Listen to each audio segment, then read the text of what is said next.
Hi, my name is Christina and welcome to Christina Music Story, a platform to share my musical journey, both teaching and performances.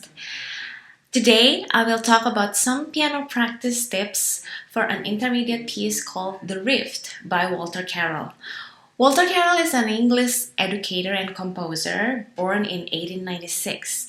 He composed so many pieces for young children with very imaginative titles and colors, such as Forest Fantasies, Water Sprites, Four Country Dance, and many other pieces. The Reef comes from a collection in Southern Seas. It is prefaced by a motto from Thomas Blood saying that the great rock in the ocean stands and battles with the waves forever.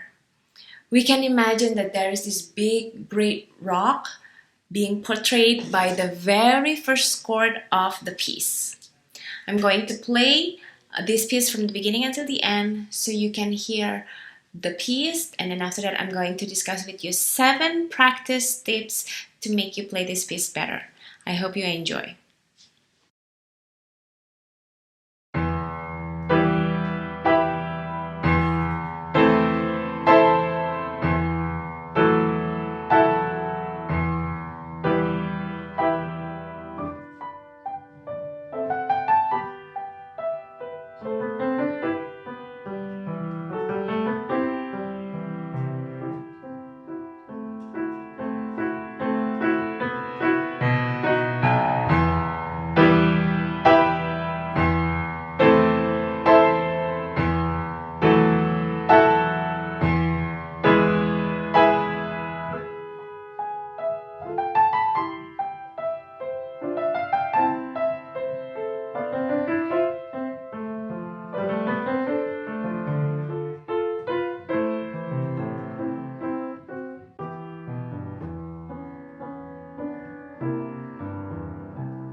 This piece written in rondo form, A-B-A-B-A, or I like to call A1, B1, and then A2, B2, and finally A3.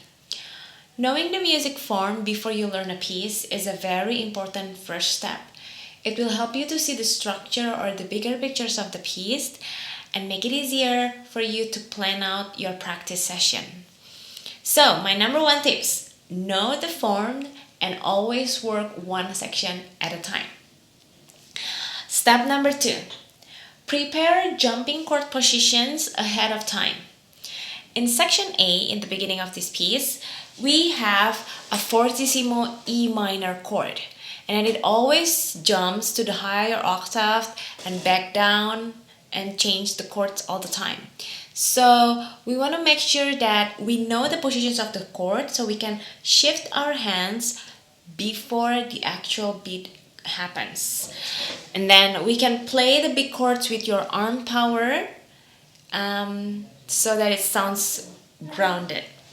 Let me show you what I mean. After we play the first note, make sure that we prepare the chord first and then push through with your arm and then move and move again, move, move.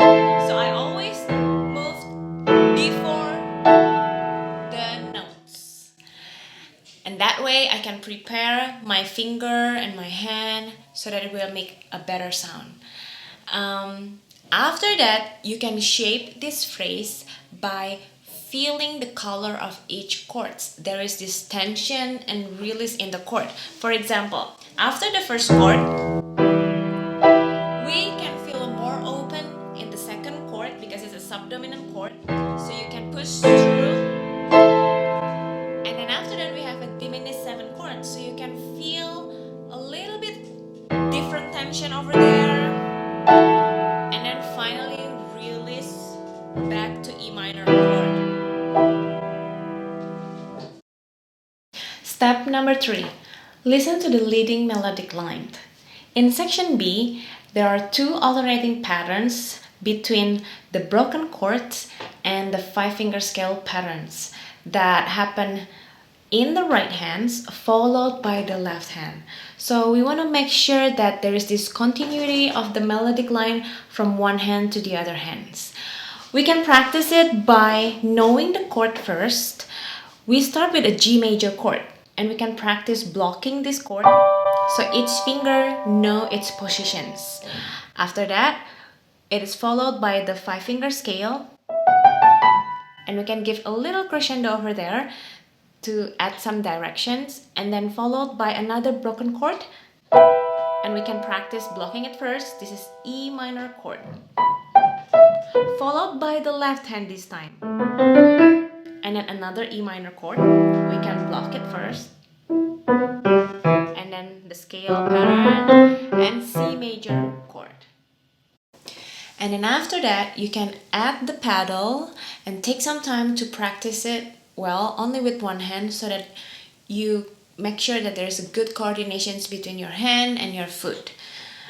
We start by putting the pedal down for the broken chord, and then no pedal for the scale. And down again, the pedal, no pedal, down again, no pedal, down again. Step number 4. Know what finger to hold when you play a double note slur. So, in the same sections, to accompany that melodic line, there is this double note played by the other hand, and you have to connect the double notes that happens. So, for example, in measure 5, we will have finger 1 and 4, and then 1 and 5 to the next chord. In this case, we're gonna need our finger 4 to hold longer and connect to the next double notes. It's like this. Hold it through finger 4 to make sure that you have a nice, smoothly connected sound to the next double note. And then after that, it happens in the right hand with 2 and 4, and then 1 and 3. Listen carefully to the sound so you can control the finger and make sure that it has a nice legato line. Now, step number 5, making a gradual crescendo. It happens in measure 9 and 10. This crescendo goes from piano to fortissimo. So it is good if you can plan out your crescendo, and for me, I like to divide it into 6 levels of crescendo. We start with level 1, level 2, level 3, level 4, 5, 6, and finally fortissimo. Step number 6, making a smooth ritardando. This happened in measure 21 and 22. I find a very helpful tools by rhyming these notes with the lyrics. For example, when you go down and then get lost in the woods. Now can you practice that with me? Let's say it together. 1, 2, 3. When you go down and then get lost in the woods. You can practice that several times until you really get your own pace of ritardando, and then apply that in the notes. For example, like this. When you go down and then get lost in the wood. So in that way, you will have a smooth ritardando. Step number 7. Count the subdivision beat to play a slower tempo in section A3.